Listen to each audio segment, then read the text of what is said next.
Known as the Desert Fox, General Erwin Rommel is the most respected German military officer of World War II. Today, the War Room uniquely presents his complete career for the first time. Music.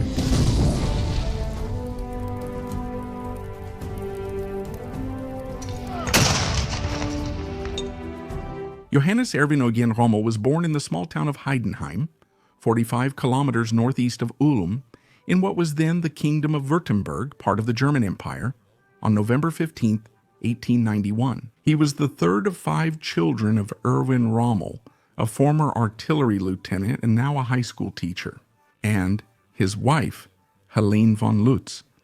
The eldest sister, Helene, was little Erwin's favorite and became an art teacher in Stuttgart. His older brother, Manfred, tragically died at the age of 9. His younger brothers were Karl, who would become a pilot in World War I and later a dentist, and the youngest, Gerhard, an opera singer and a sergeant in the Luftwaffe during the World War II.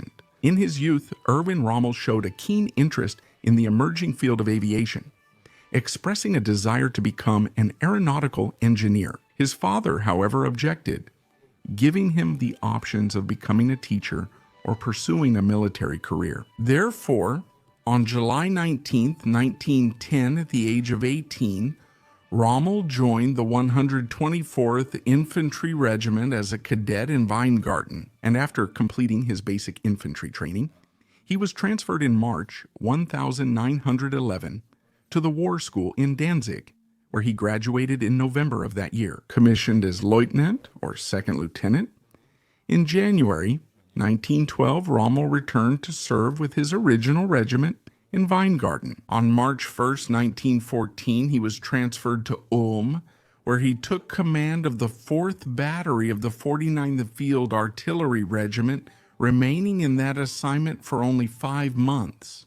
The powder keg that Europe had become since the last decade of the 19th century. It finally erupted on July 28, 1914, starting the conflict that would become known as the First World War. The massive German mobilization that followed the bombardment of Belgrade by the Austro-Hungarian Empire brought Rommel back to his original regiment on August 1st, the date when Germany formally declared war on the Russian Empire and entered the conflict. In the following days, the Germans suddenly found themselves involved in a 2-front war, with the entry of France and the British Empire opening a second front in the west. The 124th Württemberg Regiment was assigned to the 5th German Army, commanded by Prince Wilhelm, heir to the throne of the Second Reich, located on the French border, northeast of Metz, and which was supposed to act as the southern pincer of the Schlieffen Plan, the German attempt to defeat the French and reach Paris by crossing Belgian territory.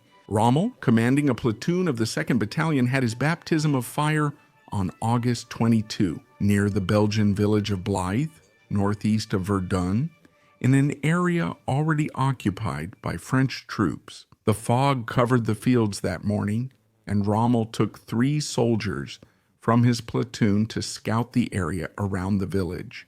That's when they came across a group of 20 French soldiers distracted, having their breakfast in the thick fog. Confronted with the situation, Rommel immediately showed the first signs of determination that would mark his military career. At a serious numerical disadvantage, he could have gone back and fetched the rest of his platoon to attack the enemy, but he decided that the opportunity should be seized. At that moment, and with his 3 soldiers, he opened fire on the French, causing them 5 casualties and tremendous confusion that scattered the unit.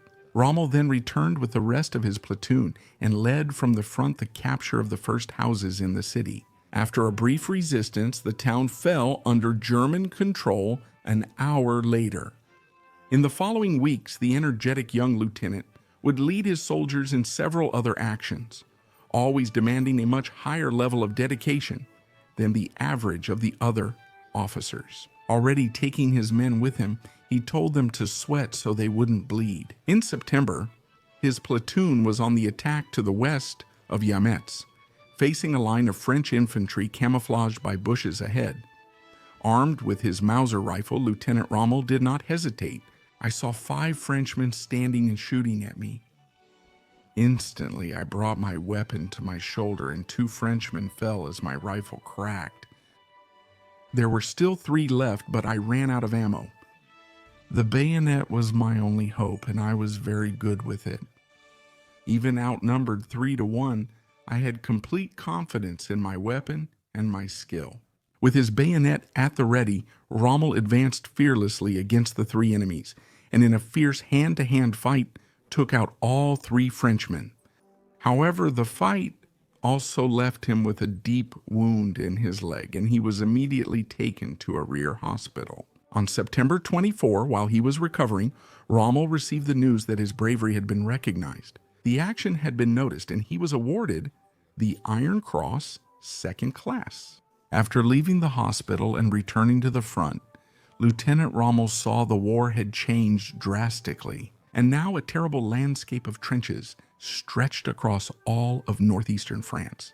Stationed in the Argonne forest sector, 200 kilometers east of Paris, Rommel would once again distinguish himself, this time in the middle of winter, after taking a hill that overlooked the city and the French trenches to the south. He launched an attack that drove the enemies from their positions, but soon after found himself under attack from a much larger French force.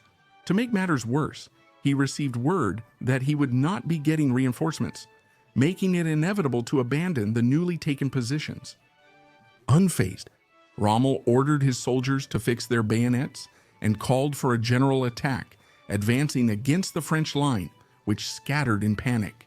Rommel began. He managed to bring his men back safely, and after this action, he earned their respect and admiration for good. As recognition, he also received the 1st class Iron Cross on January 29, 1915. On September 18, he was promoted to Oberleutnant, or 1st Lieutenant, and the following month he was transferred as a company commander to the new Württemberg Mountain Battalion, commanded by Major Theodor Spreuser. This new battalion was an elite unit, trained in small infantry group tactics, combining riflemen and machine gunners, and dedicated to carrying out careful, well-planned, violent, and decisive attacks. In that unit, Rommel was among men who thought and acted like him, and he would lead them to great successes. On August 27, 1916, Romania, under British pressure, declared war on Germany, aiming to cut the lines of communication between the Austro-Hungarian Empire and Bulgaria, allies of the Germans. To fight the Romanians who had invaded Austrian Transylvania, the Germans sent the Alpenkorps to the country, a unit of 15,000 men that brought together numerous mountain battalions of the army, including the Württemberg Battalion. Unlike in Western Europe, the war in Romania was a war of movement, with infantry and cavalry maneuvering and causing rapid changes of territorial control along the entire front line. It was in Romania that Rommel was able to put into practice his ideas about rapid raid attacks using infantry supported by powerful mobile machine gun fire, known by several historians as blitzkrieg without tanks. His actions culminated in the Battle of the Jiu Valley in November, a resounding victory that led the Germans to destroy the 1st Romanian Infantry Division, and the capture of a large portion of territory west of the capital, Bucharest, decisively weakening the Romanian positions. Soon after the victory, Rommel left on leave for Germany, where, on November 27, he married Lucia Maria Molin, a young woman he had met 5 years earlier during the war school in Danzig. After his honeymoon, Rommel returned to the front in Romania, staying there with the Alpenkorps until April 1917, when the unit was transferred again to France. However, in September of that year, the German Alpine unit would be transferred again, this time to a distant and largely forgotten battlefront, the Italian front along the Isonzo River, since its entry into the war in 1915 alongside the Triple Entente. Italy had been fighting a border war against the Austro-Hungarian Empire, with minimal territorial gains along the border between the two countries.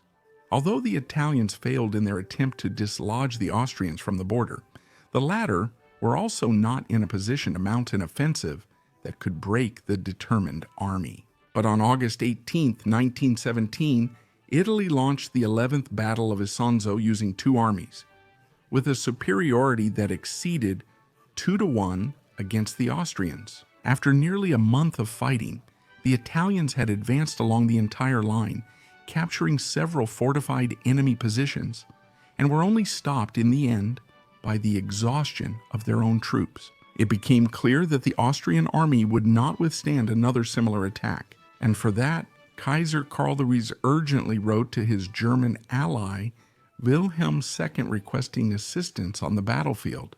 Wilhelm sent the 14th Army, composed of 7 divisions and commanded by General Otto von Below, to reinforce the Italian front. Within the German force was the Alpen Corps.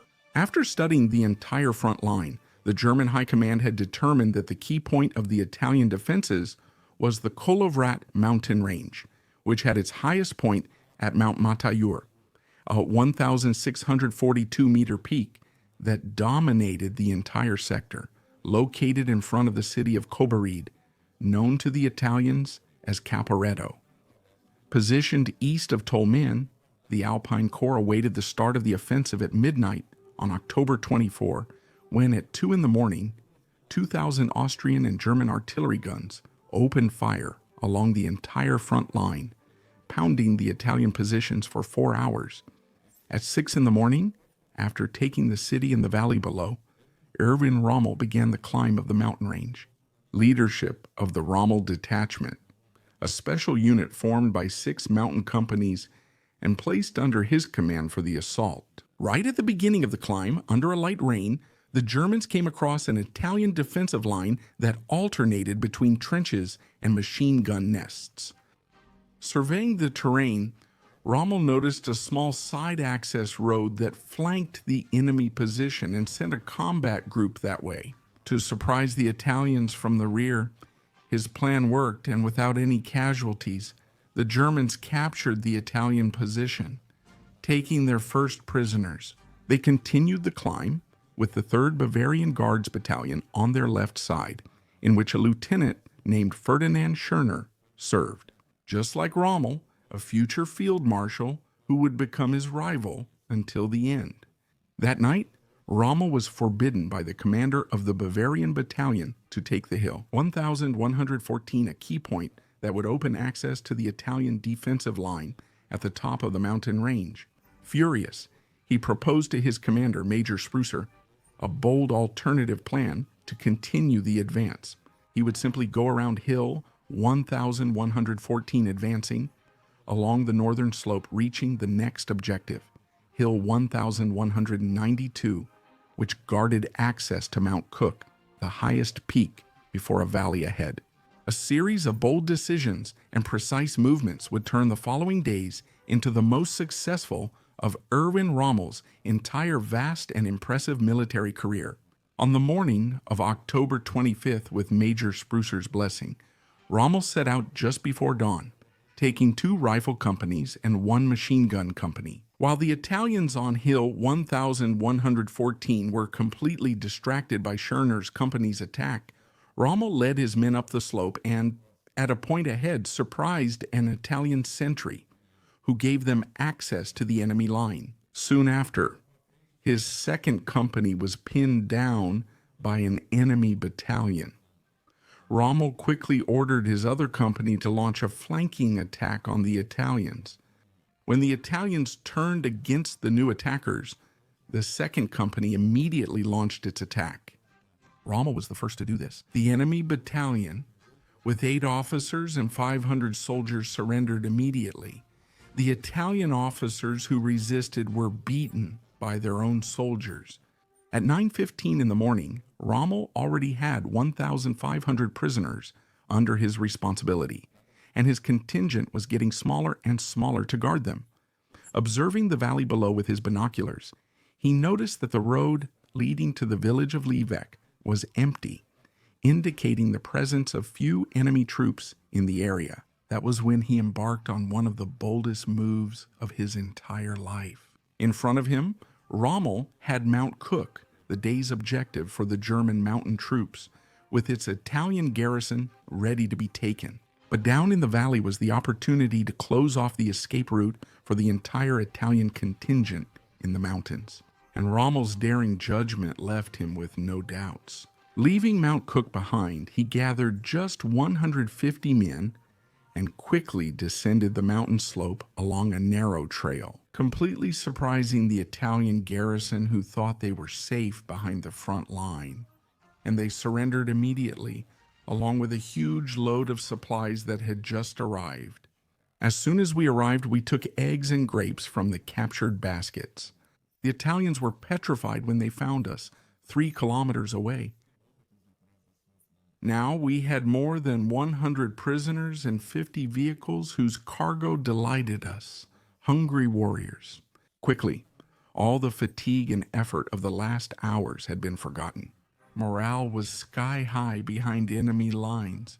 Shortly after, the Germans spotted a huge enemy group advancing down the road, but due to Rommel's quick action in positioning his machine guns across the terrain, the 150 Germans managed to get the surrender of 2,000 soldiers and 50 officers who didn't even have time to draw their weapons.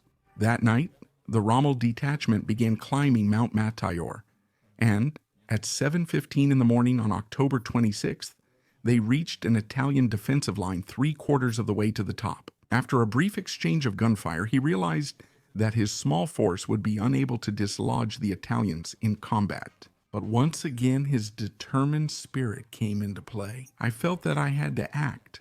I stood up alone and, walking decisively toward the enemy, waved my white handkerchief at them, firmly demanding that they surrender.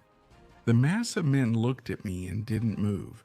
Suddenly, they stood up and, throwing their weapons on the ground, came toward me and lifted me onto their shoulders, shouting, "Long live Germania!" Worried about the extremely high number of prisoners, Sproster ordered Rommel to pull back his detachment. But, looking at the illuminated peak of Mount Mattaior, so close to him, Rommel once again decided to go against his superiors. I kept 100 men and 6 machine guns with me. No, I can't go back. The battalion's orders were given without knowledge of the situation. The terrain favored my attack, and in my opinion, each Württemberg soldier was worth 20 Italians. We decided to attack with our tiny force. Once again, the Germans pressed the attack with their machine guns and saw the first Italians from the Mattaior garrison retreat from their forward positions. Driven by pure confidence, Rommel once again used the white handkerchief trick, and, not believing what he was seeing, he was astonished when the entire 90th Italian Regiment lowered their weapons. Deeply moved, the regiment commander sat down on the trail, surrounded by his officers, and cried out of hatred and shame for the insubordination of the soldiers of his once proud regiment. Quickly, before the Italians noticed my small contingent, I separated the 35 officers from the 1,200 soldiers. The captured colonel was seething with hatred when he saw that we were just a handful of German soldiers. Shortly before noon on October 26, ERWIN Rommel climbed to the summit and fired upwards. 4 flares, 1 white and 3 green, signaling the capture of Mount Mattaior. He had captured 81 cannons, 150 officers, and 9,000 enemy soldiers, with the loss of only 6 dead and 30 wounded in 52 hours of uninterrupted combat. Lieutenant ERWIN Rommel's action dismantled the entire Italian defensive system, forcing the whole front to retreat. In the following weeks, the Italian army retreated 150 kilometers to the Piave River, losing a total of 800,000 soldiers. This made the Battle of Caporetto the greatest military disaster in Italian history. Also on November 9, Rommel, once again under attack, managed to convince the entire 1st Italian Infantry Division, made up of 10,000 men, to surrender to him, even though he was attacking with a much smaller force. The German High Command had promised the conqueror of Mattaior its most prestigious decoration, the Pour le Mérite. However, on December 5, the decoration was given to Ferdinand Schörner, who by capturing Hill 1114 was credited with having captured Mattaior. Rommel was furious and wrote to all higher levels clarifying what had happened, and his appeal eventually reached the Kaiser's military secretary. Thus, on December 18, 1917, First Lieutenant ERWIN Rommel was decorated at Port-le-Mer and promoted to Hauptmann, or captain. In January 1918, he was made staff officer of the 64th Army Corps, a position in which he served until the end of the war on the 11th. However, with the dissolution of the army and the formation of the 100,000-man Reichswehr, ERWIN Rommel would continue his career, which would eventually lead the prodigious young officer to become a legendary figure in military history. With the end of the fighting in 1918, Rommel was one of the hand-picked officers selected to join the new Reichswehr with only 100,000 men. He returned once again to his original unit, the Sanctuary and Infantry Regiment in Weingarten. With this unit, he took part in anti-insurgency actions during the dangerous and tumultuous early years of the Weimar Republic, when armed groups from various political factions tried to destabilize the country. During this period, Rommel became known as a conciliatory leader, often prioritizing dialogue over violence when dealing with revolutionary groups. In 1919, he stood out by regaining control of Friedrichshafen and Lindau solely through diplomatic means, convincing the communist revolutionaries to lay down their arms. On October 1, 1920, Captain Rommel was appointed commander of a company in the 13th Infantry Regiment in Stuttgart, a position he would hold for 9 years. It was in Stuttgart on December 24, 1928, Christmas Eve, that Manfred, the only son of Erwin and Lucia, was born. The following year, he became an instructor at the Infantry Academy in Dresden, where he wrote several training manuals for infantrymen. While serving there, he was promoted to major in April 1932, after 14 long years as a captain. In October of the following year, Rommel's career would finally take off. That was when he was promoted to Oberstleutnant, or lieutenant colonel, and made commander of the 3rd Battalion, Jaeger, stationed in Goslar in Lower Saxony.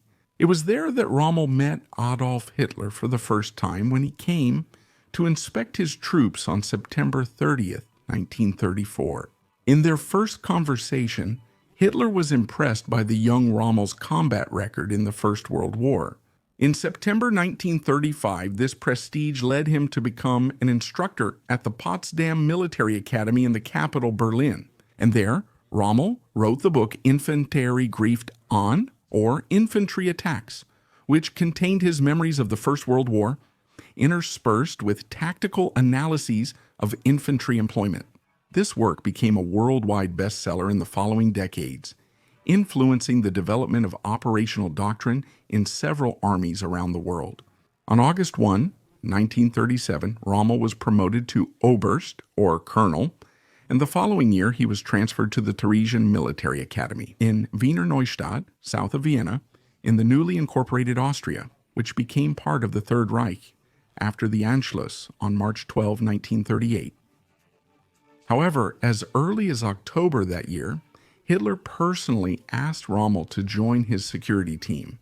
And in this new position, he had close access to the new armored vehicles, which would forever change the face of war, the famous Panzers. On August 23, 1939, Rommel was finally promoted to General Major, or one-star general, and he was given command of the Führerbegleitbataillon, or Führer's Escort Battalion, an army unit responsible for Hitler's security during his trips abroad.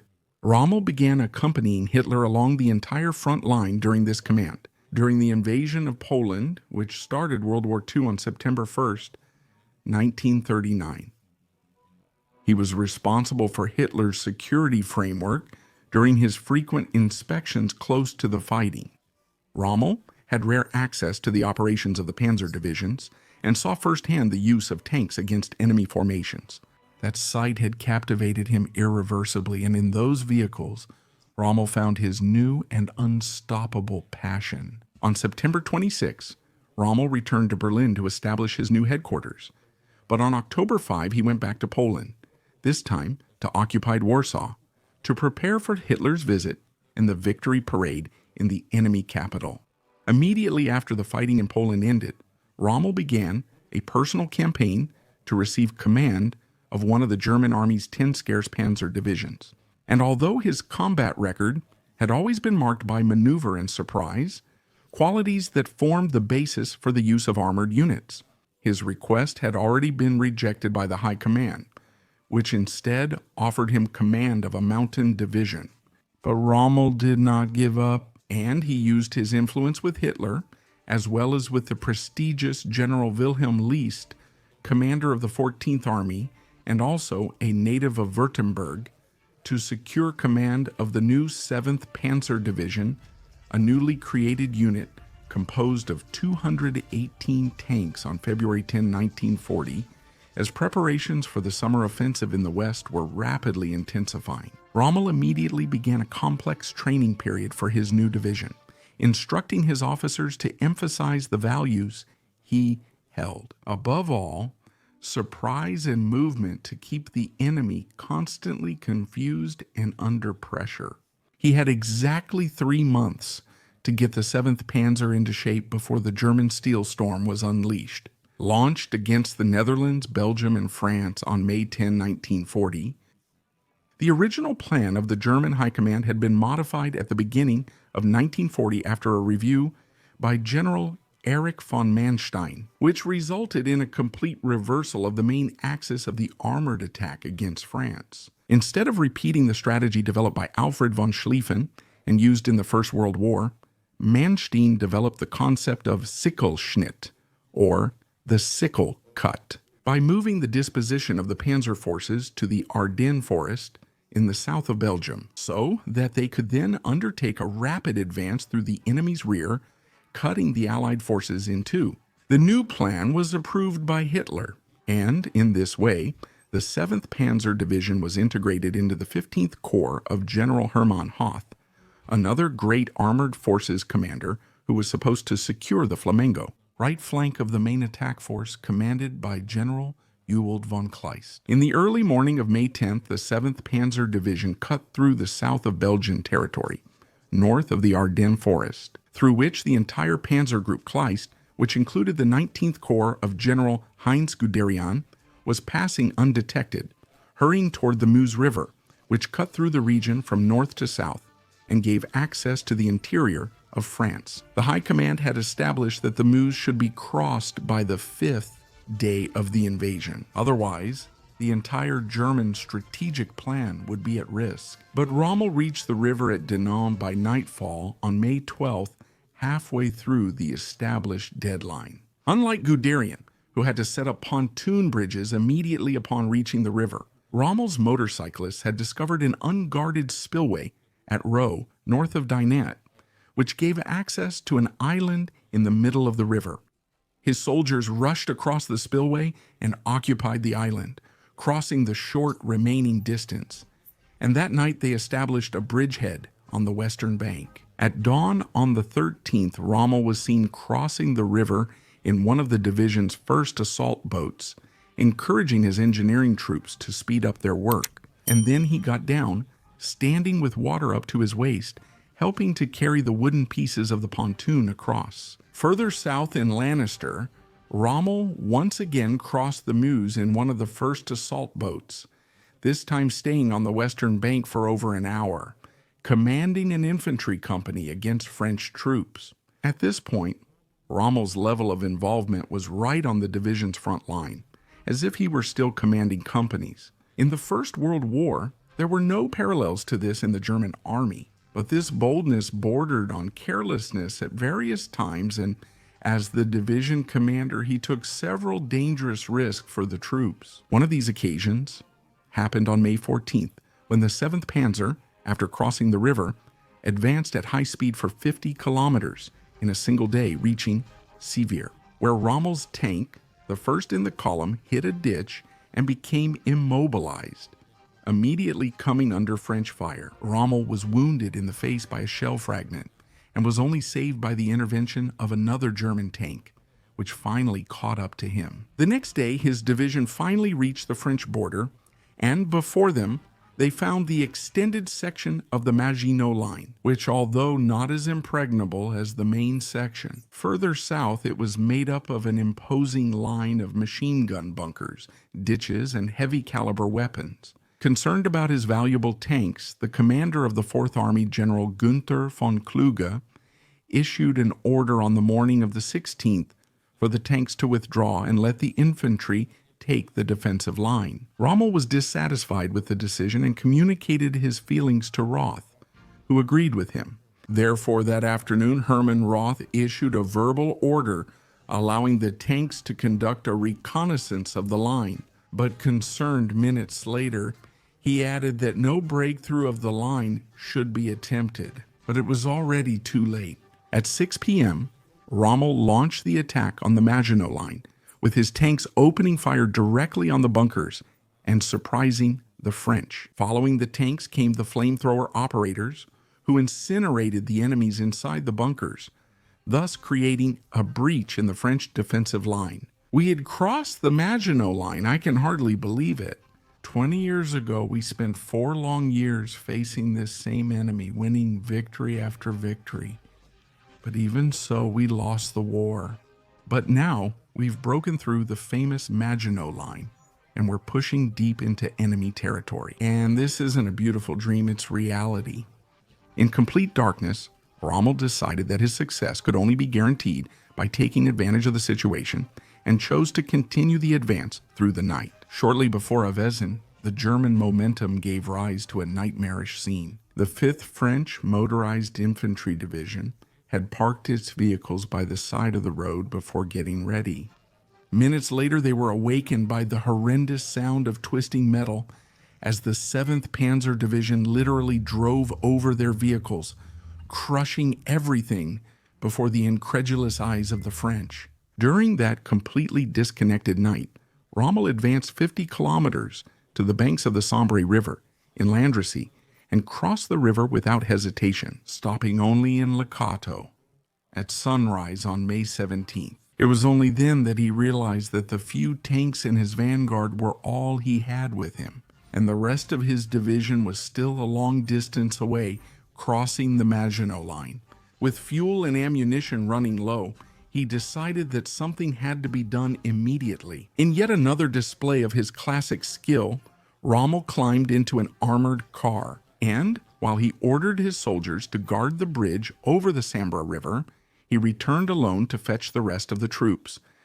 On the way back, virtually isolated dozens of kilometers behind enemy lines, Rommel encountered several confused French units who thought his lone vehicle was leading a large panzer contingent. On the road, Rommel came across a French supply convoy with 40 trucks heading toward the Maginot Line, and, boldly, he ordered his driver to speed up and overtake all the vehicles until they pulled alongside the first car in the line. Using only his ability and the courage in his commanding tone, he ordered the officer in charge to get out of the vehicle and command the convoy to surrender. Immediately, all the French got out of the trucks and laid down their arms before the lone German general. Finally, Rommel reached his troops and hurriedly led them down the road until he linked up with the vanguard at the Sambre. Rommel's dangerous attack, in which he had literally disappeared with his tanks in the middle of the night without informing the overly cautious command,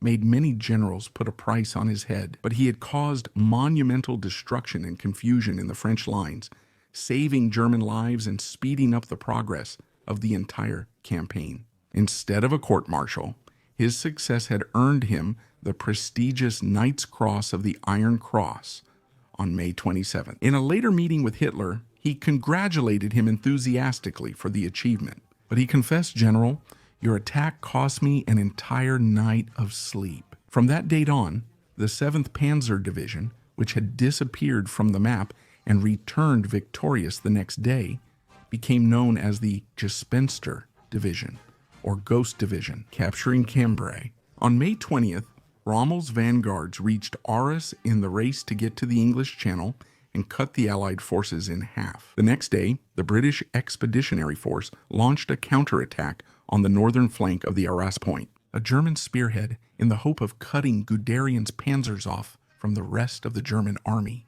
The British attacked with 74 tanks, 58 of which were small Matilda Thurns, and 16 of the powerful Matilda II, is equipped with thick armor that was impenetrable to German anti-tank weapons. Faced with the possibility of being cut off, Rommel acted quickly and set up an anti-tank defense along the enemy's line of attack. He told the German anti-tank crews to focus on the Matilda Perrine tanks, leaving the slow-moving Matilda IIs isolated.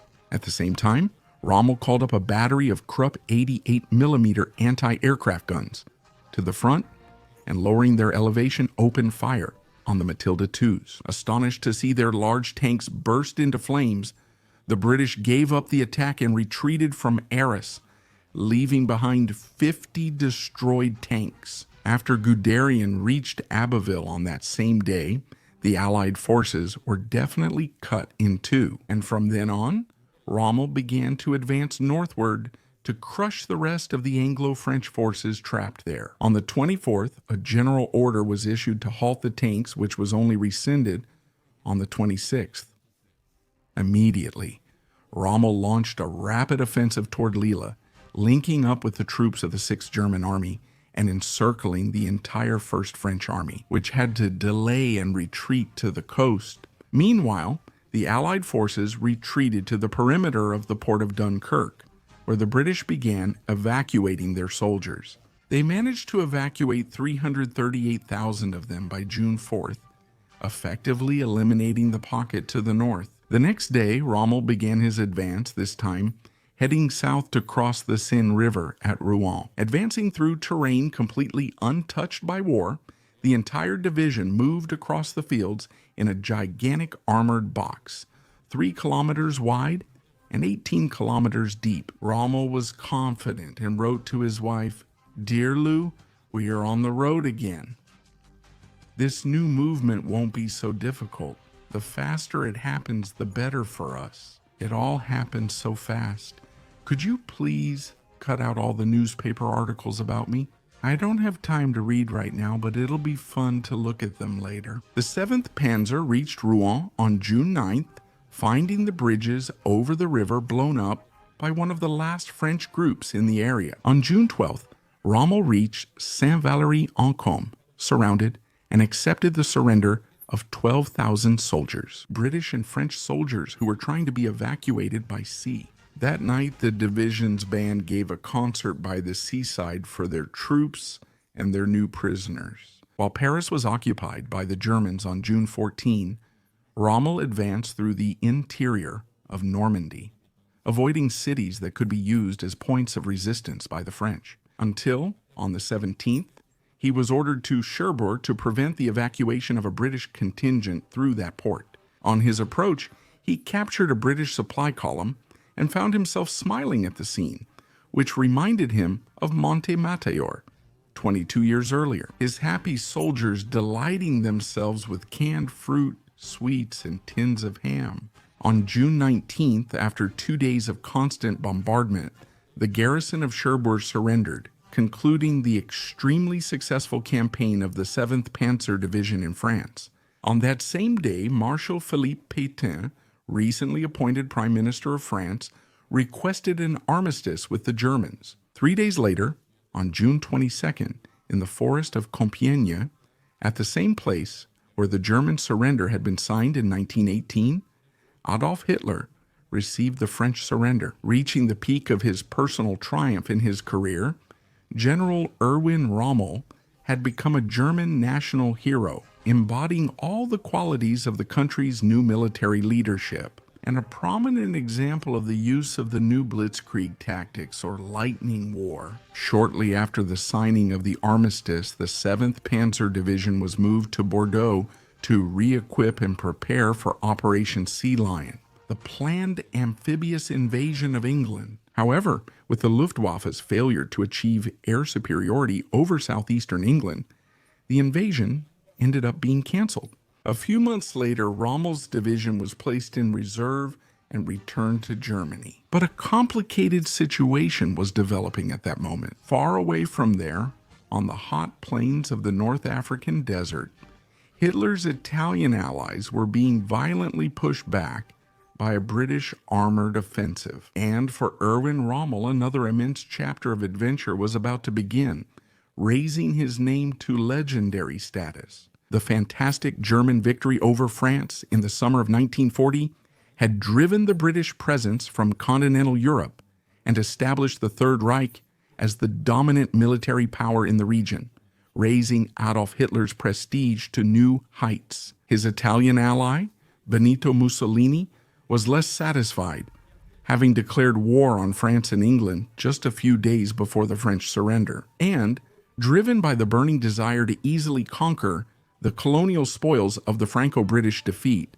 he had unpreparedly gotten himself into a fight against the British in North Africa. In December 1940, the forces of the military governor of Libya, Marshal Rodolfo Graziani, had been humiliated. In a crushing defeat against the British armored offensive, known as Operation Compass, which took from them the entire eastern province of Libya, known as Cyrenaica. This defeat, together with the disastrous Italian campaign in Greece that was happening at the same time, forced Hitler to intervene decisively in the Mediterranean on January 11, 1941, merely informing Mussolini that he was sending to Libya an armored force the size of an army corps called the Deutsches Afrika Korps. Adolf Hitler personally chose his favorite champion from the France campaign, and now national hero General ERWIN Rommel, to command the new unit, expressing his hope. The choice is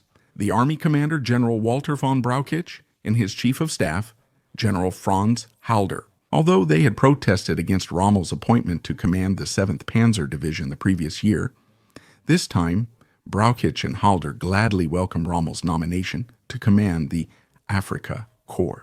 In their view, that distant setting would be ideal for getting rid of the insolent general, who had no qualms about disobeying superior orders and using Hitler to gain personal favors. Hitler also never intended for North Africa to become a major theater of operations, and the German involvement was only supposed to provide defensive support for the Italians. In this way, no large contingent would ever be placed under Rommel's control. Promoted to General Lieutenant, or two-star general, so that he could take command of the Afrika Korps, which at that time was made up of the 15th Panzer Division and the 5th Light Division. Rommel flew to Tripoli on February 12th, where he finally made contact with the Italian High Command, and he learned about the situation at the front firsthand through the reports of those involved. With his characteristic decisiveness, he set out to inspect the front line, get to know the Italian vehicles, and talk to soldiers and officers. At the same time, he tried to be present in Tripoli for the arrival of his contingent. At that moment, it consisted only of the 5th Light Division. Rommel would have to wait until May to receive the 15th Panzer Division. But, in the meantime, he had already made his own assessment of the situation, outlining what he considered the path to success in the desert. Graziani's failure can be attributed mainly to the fact that the Italian army was sent into the open desert without supplies and without motorization. To face the small but fully modern motorized English force, the Italian motorized forces were much weaker compared to the English, but they had to commit to battle and accepted being destroyed to protect the infantry. This is the way of purely motorized warfare that emerged from Libya and Egypt. Certain principles also emerged, which are fundamentally different from those used in other theaters of operation. Rommel had concluded that immobility meant death in the desert, whether due to lack of supplies or disorganized command. Waiting idly for the next enemy offensive was a recipe for disaster. On March 20th, when presenting his report to Hitler in Berlin, Rommel was awarded the Oak Leaves to the Knight's Cross. But he also received from Halder the prohibition to launch any attacks before his entire force had landed in Libya. Rommel returned to Tripoli to meet the new Italian military governor, General Italo Garibaldi. He immediately made it clear he was the top authority in the theater of operations. And like Halder, he also forbade him from attempting any offensive. Feeling distressed by the restrictions imposed from above and increasingly convinced that the English defenses in Cyrenaica were much weaker than Italian intelligence claimed, he said, Rommel once again decided to ignore his superiors and act on his own. He ordered several of his light vehicles to be covered with wooden and canvas structures, simulating the shape of a tank, and this time he would increase his small armored force to test the English front line. On March 24th, Rommel launched a strong reconnaissance of the front line at El Aguila, with his armored vehicles reinforced by the wooden tanks. The English vanguards watched from a distance the gigantic cloud of dust raised by the vehicles, and as Rommel had anticipated, they thought it was a gigantic armored formation. The English promptly retreated 60 kilometers, Mersa Brega, without putting up much resistance. Encouraged by his success, Rommel quickened his pace and attacked the city on the 31st. And this time, the English put up resistance, but Rommel found a passage through the dunes on his right, and, faced with the threat of being outflanked, once again, the English retreated, this time hastily, leaving behind dozens of trucks and 50 Bren universal carriers, light armored vehicles highly suited for the desert, which promptly reinforced the Africa Corps. Rommel knew that advancing beyond that point was a great risk, but he correctly realized that the English defenses were very weakened. The British commander of the Middle East, General Sir Archibald Wavell, had withdrawn most of the troops from Libya, sending them to reinforce Greece, which opened a great opportunity for Rommel. Reinforced with British vehicles, he split his troops in two, and he advanced at the same time along the coastal road to Benghazi and through the inland desert to Michili, with the aim of forcing an enemy route by the threat of encirclement. Once again, Rommel's gamble paid off, and Benghazi was captured on April 3rd. Garibaldi was furious with Rommel's disobedience, who at the same time received a telegram from Halder telling him to immediately halt the attack. Knowing Garibaldi didn't understand German, he put the telegram before him and said Halder had authorized him to advance without reservations, silencing the Italian governor. Without stopping to avoid giving the enemy a chance to reorganize, the Africa Corps continued the offensive, encircling Tobruk and recapturing all of Cyrenaica on May 30th. On June 15th, the British launched Operation Battleaxe, an armored offensive aimed at lifting the siege of Tobruk, using nearly 200 tanks. But the British armored vehicles fell into a gigantic trap devised by the tactical genius of ERWIN Rommel. The panzers would launch an attack and draw the enemy tanks toward them, then retreat, luring them into an elaborate line of Krupp 88mm anti-tank guns, which would then decimate the enemy force. After 3 days of battle, the British had lost 98 tanks and were forced to give up the fight. When news of such success reached Germany, Adolf Hitler was impressed. And even at that point, being fully committed to the newly launched invasion of the Soviet Union, he decided to reinforce Rommel's forces in North Africa. In Rome, Mussolini was also astonished by the feats of the German general and replaced Garibaldi with Ettore Bastico, a more diplomatic officer, as governor of Libya, promoted in July to General der Panzergruppe, or 3-star general. The following month, Rommel received command of a new formation, the Panzergruppe Africa, which now also included the 90th Light Division, as well as an upgrade to the 5th Light Division, which became known as the 21st Panzer Division. The new Panzergruppe Africa also placed, for the first time, Italian units under Rommel's direct control, the Ariete Armored Division, the Trieste Motorized Division, and 4 infantry divisions. The sudden success of the German general also began to make headlines in London, where his speed and incredible adaptation to the desert led newspapers to give him the nickname Desert Fox. The German press liked the term and began calling Rommel by the German equivalent Der Wüstenfuchs. Even after having retaken all of Libya, being at the gates of Egypt, Rommel's logistical situation was dramatic, since the port of Tobruk, the only one left that could receive supplies and shorten his supply lines, remained in enemy hands. Therefore, every drop of fuel and water used by his soldiers had to come overland from Tripoli, 1,400 kilometers away. Rommel began concentrating forces for a decisive attack on Tobruk to launch at November's end. But meanwhile, the new British commander in the Middle East, General Sir Claude Auchinleck, gathered supplies and organized his forces into 2 armored corps, launching Operation Crusader on November 18. With a total force of 738 tanks, the British 30th Corps tried to lure the panzers to the southern sector of the front line, while the 13th Corps, from the north, tried to reach Tobruk and lift the siege of the port. After 4 days, the fighting had inflicted the loss of 100 tanks on Rommel, but on their side, the British had lost the impressive number of 530 tanks. As the battle went into December, Rommel's logistical situation became critical, and on the 7th, he ordered a retreat to the Gazala line, extending the withdrawal to El Aguila. On the 15th, after arriving on the year's last day, Rommel had retreated to his starting point, losing all territory gained that year. But he had saved his troops, and now his supply lines were much shorter.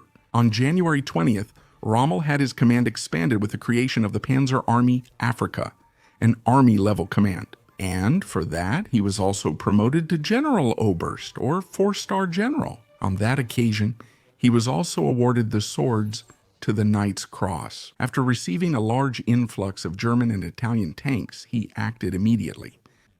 Determined not to let the British consolidate their defenses in Cyrenaica, on January 21st, Rommel launched another attack. At that time, German intelligence was reading the encrypted messages of Colonel Bonner Fellers, an American officer who served in Cairo, and regularly sent Washington reports on the positioning of British forces in the desert. Fellers was inadvertently using a code that had already been deciphered by the Germans, and Rommel made extensive use of this information. Benghazi fell again to the German advance on January 29th, and the British 8th Army retreated to the Gazala defensive line west of Tobruk, where the two forces settled. In a coordinated air effort as preparation for the invasion of Malta, the Luftwaffe and the air network had achieved air superiority over the island's air and naval bases in April, and with that, Italian shipping was able to deliver a large amount of supplies to Rommel that month.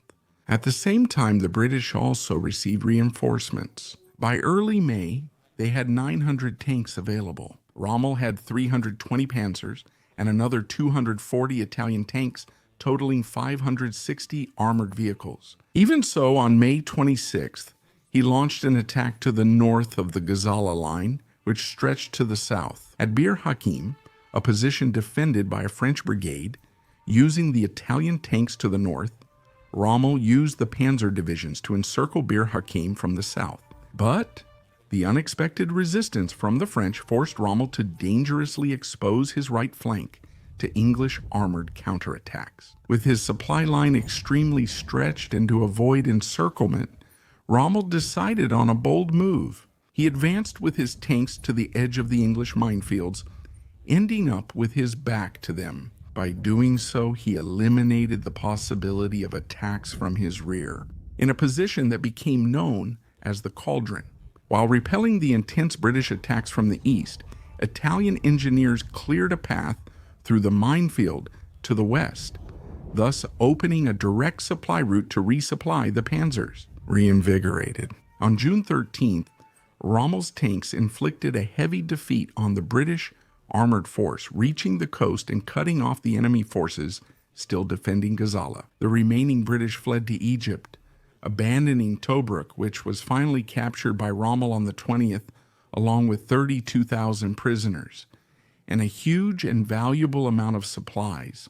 The victory at Gazala was Erwin Rommel's greatest and most important triumph in North Africa, and on the following day, a proud Hitler promoted him to General Feldmarschall, or Field Marshal, the youngest in the German army. The fall of Tobruk also echoed in London, leaving Churchill furious. He dismissed Auchinleck, appointing Marshal Sir Harold Alexander to command the Middle East and the energetic General Bernard Montgomery to command the 8th Army. After the Malta invasion was canceled, British air and naval activity in the central Mediterranean rose again, and Allied intelligence, which was secretly reading German messages, began to act more intensively against Italian shipping, causing Rommel's supplies to plummet dramatically. While the port facilities at Tobruk were being restored, their convoys still had to come from Tripoli. Meanwhile, the Desert Fox was pursuing the British into Egypt, only being stopped in front of the small railway junction of El Alamein, where the desert narrowed due to the impenetrable Qattara Depression to the south, making flanking movements difficult. Forced to attack enemy positions head-on with limited tanks, in the First Battle of El Alamein, Rommel saw his hope of reaching Alexandria, then only 100 kilometers away, slip away before him. After nearly a month of fighting, the battle ended in a costly stalemate. He made one last attempt with the remainder of his supplies on August 30th at the Battle of Alam el Halfa, but he was once again blocked by Montgomery, who by this time was already beginning to understand how his enemy thought. Rommel reached physical and mental exhaustion in September, suffering from a liver infection and low blood pressure. At the end of that month, he flew to Germany to take care of his health. In his absence, Montgomery would receive the final shipments of a massive reinforcement of supplies coming from the United States, and on October 23rd, he launched the Second Battle of El Alamein. In an emergency, Rommel arrived at the front line 2 days later and desperately coordinated the efforts that held back the immense British force for a week. But on November 2nd, a massive armored attack broke through the German line. Field Marshal Rommel realized that from that point on, the situation was irreparable. And despite Hitler's direct orders to stay and fight to the end, Rommel once again disobeyed, and that night ordered the general withdrawal of his troops, abandoning Egypt forever. At that very moment, on the other side of the continent, American and British forces were landing in Morocco and Algeria, opening a second front in Operation Torch. Pursued by Montgomery through the desert, Rommel refused to defend Libya because he didn't believe it was possible, retreating this time all the way to Tunisia, reaching the Mareth line at the end of the year. Frustrated, Rommel only arrived in Tunisia at that moment. Numerous reinforcements arrived, including the entire 10th Panzer Division and even a battalion of the new gigantic Tiger tanks. The weary marshal imagined having those fantastic resources just a few months earlier. In February 1943, Rommel attacked the 2nd United States Army Corps at the Battle of Kasserine Pass, pushing back the troops that were trying to cut off his supply routes to the north of the country. On the 23rd, his command in Africa was expanded for the last time, being named Reichsgruppe Afrika, or Army Group Africa. And at the beginning of the following month, he led one last and unsuccessful effort to stop a British offensive at the Mareth line, the ill-fated Battle of Medellin. 3 days later, on March 9, 1943, disillusioned with the progress of the war and the futility of his efforts, Rommel took off from Tunis, leaving Africa for the last time. His figure was too important to be associated with the defeat on the continent, and therefore he was spared from the surrender. Upon arriving in Germany, the Marshal became the 6th soldier of the Wehrmacht to be awarded the Diamonds of the Knight's Cross. The Italo-German forces in Africa resisted for just over 2 months after Rommel's departure, eventually surrendering for good. On May 13th, the Desert Fox had reached both his peak and his downfall in the hot sands of the Sahara Desert. And even though he was eventually defeated by the enemy's overwhelming material superiority, Rommel's record in battle left indelible marks that last to this day.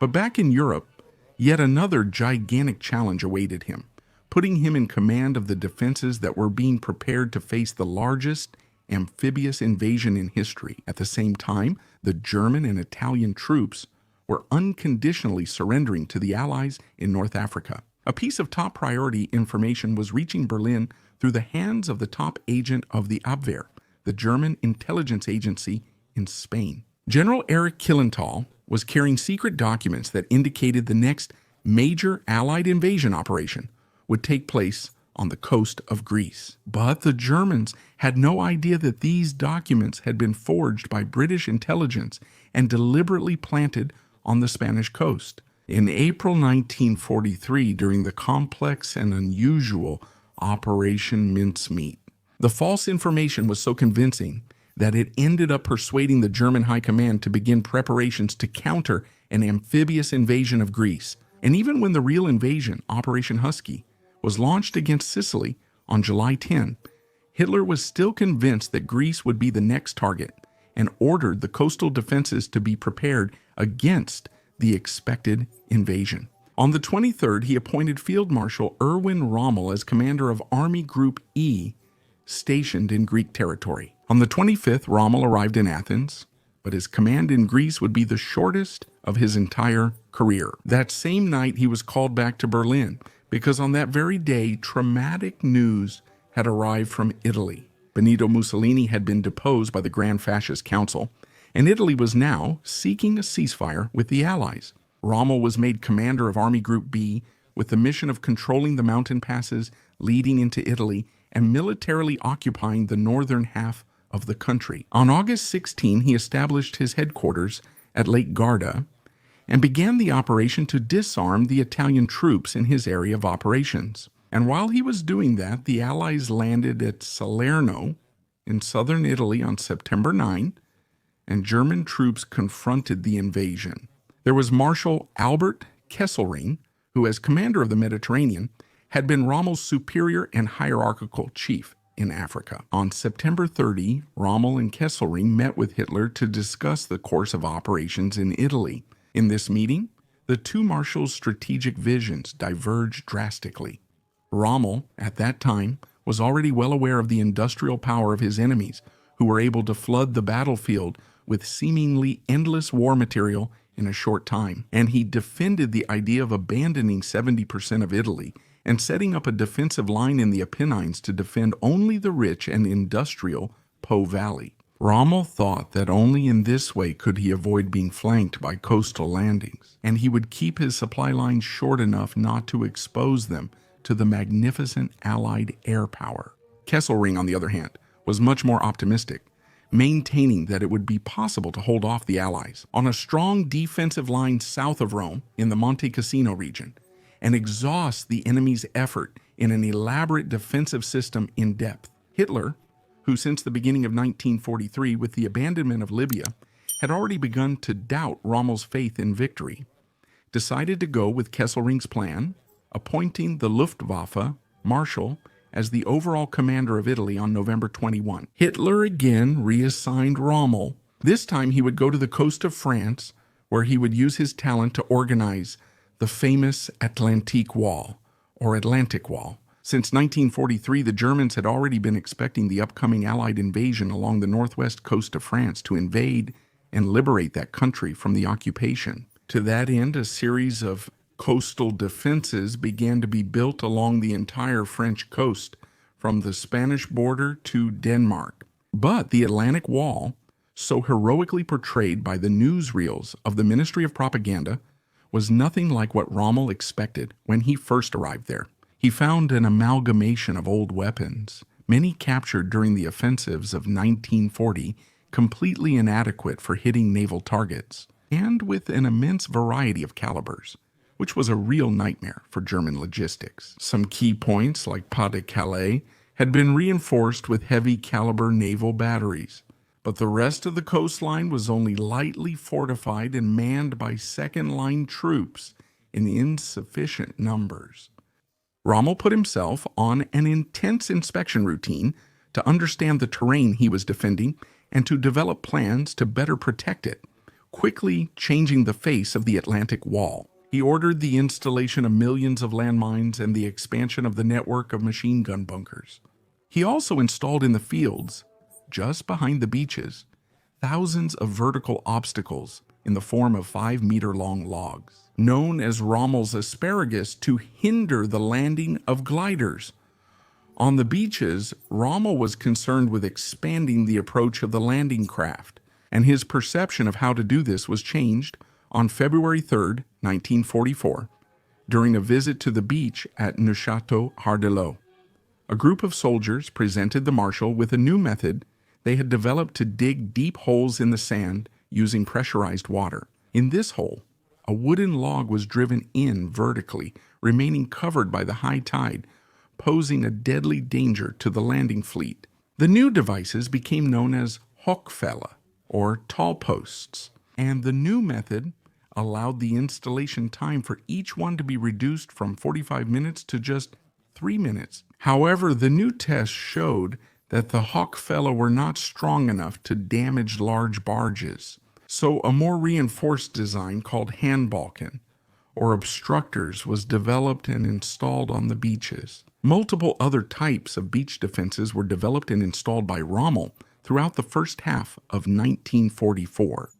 But other high-level decisions were even more concerning. The energetic Marshal Rommel believed that deploying the panzers in the first hours against the invading forces, while they were still on the beaches, would be crucial for any hope of German success. To that end, he wanted all armored units to be dispersed along the coastline to minimize their reaction time as much as possible. But this idea was ridiculed by the Western commander, the respected Field Marshal Gerd von Rundstedt, who was Rommel's superior and who, behind his back, called him the Marshal's pup. Rundstedt advocated a more orthodox method of using armored units in mass, as had been done in 1940.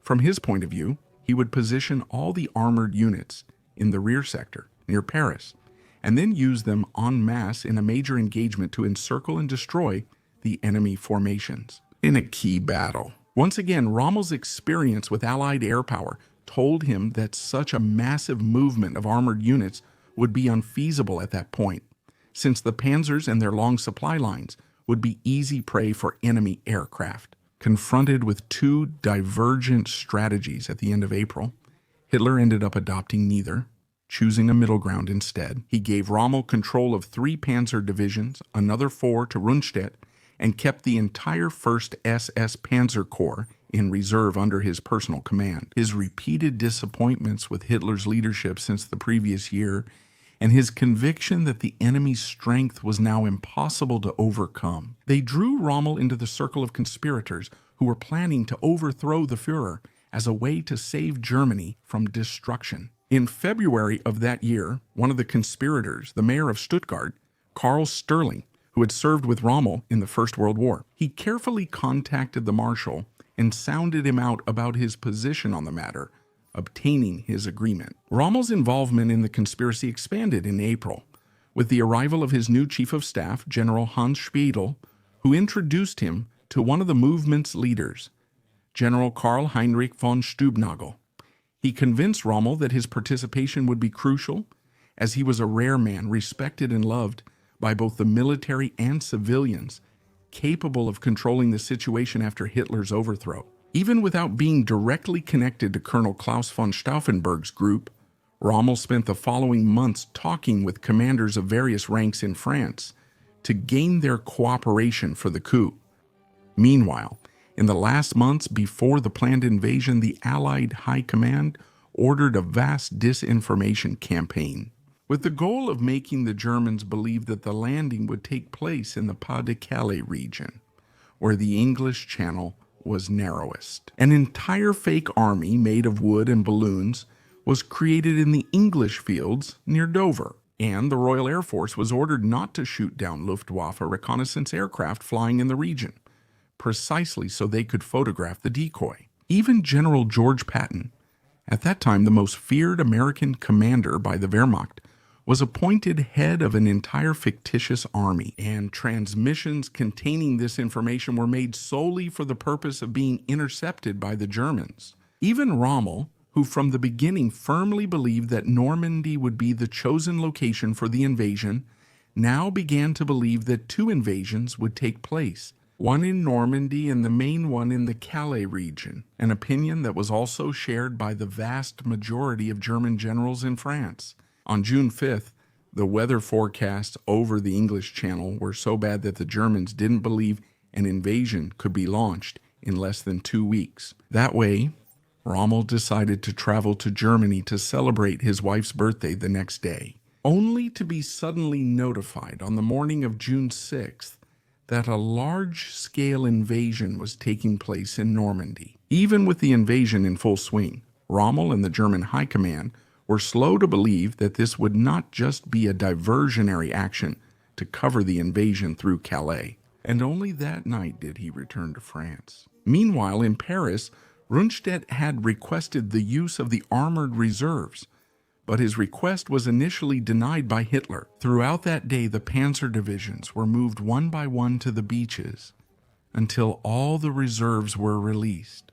On the morning of the 7th, with the arrival of Rommel, an armored counterattack by the 12th SS Panzer Division Hitlerjugend was stopped by a massive air attack against their approach routes.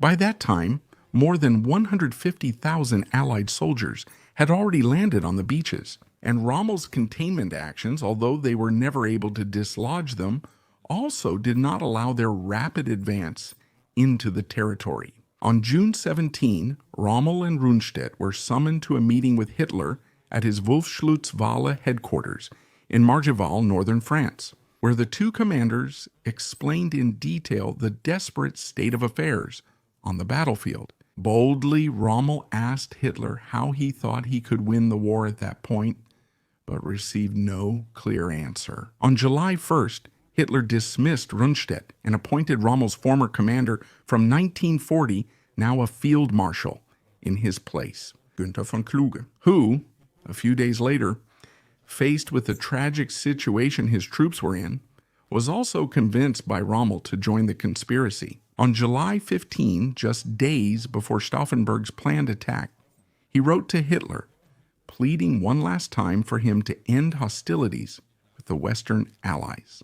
But, inadvertently, his letter would take 2 weeks to reach the Führer's hands. In those tense days, Rommel accelerated his campaign to gather collaborators. He even secured the tacit support of Obergruppenführers Paul Hauser and Wilhelm Bittrich, who swore to obey his orders above any others. On the morning of the 17th, Rommel went to the headquarters of the 1st SS Panzer Corps to confer with its commander, the notorious SS Obergruppenführer Sepp Dietrich. After a long conversation between the two commanders, Rommel asked him if he would follow orders coming from him, even if they were contrary to Hitler's. Sepp Dietrich replied, "Marshal, you are my commander, and I will obey only you, whatever your order may be." Back in his car, Rommel showed a confidence on his face rarely seen in those days, saying to his aide-de-camp, "Now Dietrich is on our side." Even though he was initially resistant to the idea of assassinating Adolf Hitler, Rommel was now confident that such an act would be necessary, and that it had a good chance of leading Germany to an outcome that would not result in its destruction.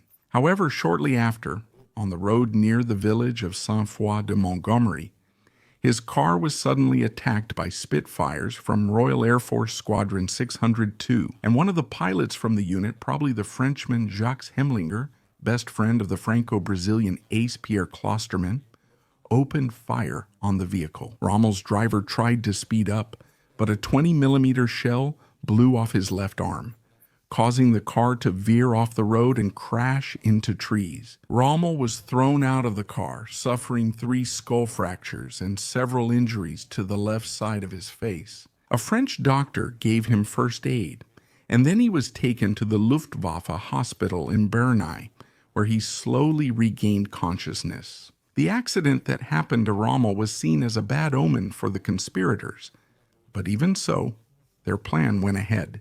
On July 20th, Stauffenberg planted his bomb in Hitler's meeting room at his headquarters in East Prussia. But incredibly, Hitler survived the explosion with only minor injuries. The suppression of the coup was followed by a vast and brutal retaliation against the conspirators, and Rommel's name ended up coming up during the delirious convulsions that General Stulpnagel suffered after his suicide attempt. Other conspirators also mentioned his name under torture, and within a short time, a formal accusation of treason against ERWIN Rommel had been drafted by the Nazi Party. Based on this document, Rommel was tried by a military court composed of 7 generals, including Field Marshals Wilhelm Keitel and Gerd von Hunstedt, as well as General Heinz Guderian, The court ruled that Rommel had played an active part in the conspiracy, and in this way, he could end up being tried by the Volksgerichtshof, or People's Court, presided over by the infamous judge Roland Freisler. However, Hitler decided that the trial and execution of a German national hero could fatally damage the party's image, and he decided to give Rommel a grim alternative. On October 14th, Wilhelm Burgdorf and Ernst Maisel, two of Hitler's general staff officers, arrived at Rommel's house in Herrlingen. Meeting with Marshal Burgdorf and Maisel, they explained the whole situation to him, giving him two options in the end. Either he would be arrested, prosecuted by Freisler, sentenced to death, and have his entire career ruined, or he would commit suicide, preserving his reputation as well as the well-being of his family. The marshal stood up and met with his wife, Lucia, and his son Manfred, explaining his decision to them. He put on his Afrika Korps uniform and took his marshal's baton, getting into the car with the generals. After a short distance, the car stopped and Burgdorf handed Rommel a cyanide capsule. 5 minutes later, Field Marshal ERWIN Rommel was dead, his head slumped to the side. Rommel had an expression of contempt on his face that many claimed was directed at Hitler. Over the radio, it was announced that the marshal had succumbed to the wounds he had received in France, and national mourning was declared. His body was cremated so that no further investigation could challenge the official version of events. And on the 18th, a grand state funeral was held for him in Ulm. Rommel's death was felt by his soldiers and even by his enemies, who paid him tribute in the press. Only at the end of the war, in 1945, was the truth about his death revealed to the world. ERWIN Rommel was portrayed in post-war Germany as a rare figure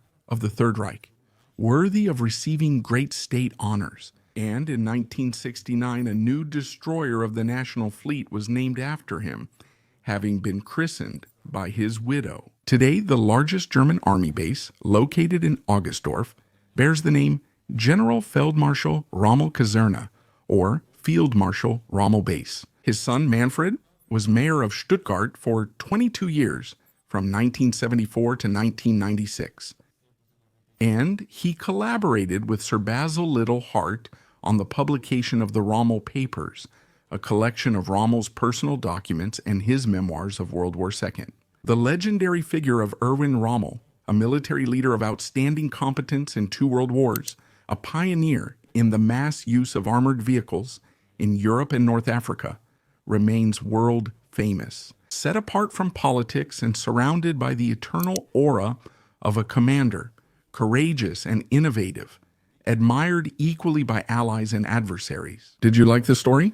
If you like our work and want to support the channel, you can do so by sending us tips or by contributing on Apoyacy, because that way you join our very important person WhatsApp group and discuss the next topics with me. I'd like to thank everyone who's helping, but especially these friends here who are top-notch. And if you're curious and want to buy the books I use to make these videos, I'll leave the links to them right down here. For now, watch these videos that I picked out for you. Subscribe to the channel and hit the bell so you don't miss any notifications when I post more videos. I'll stop here and thank you again for watching. Big hug from the War Room.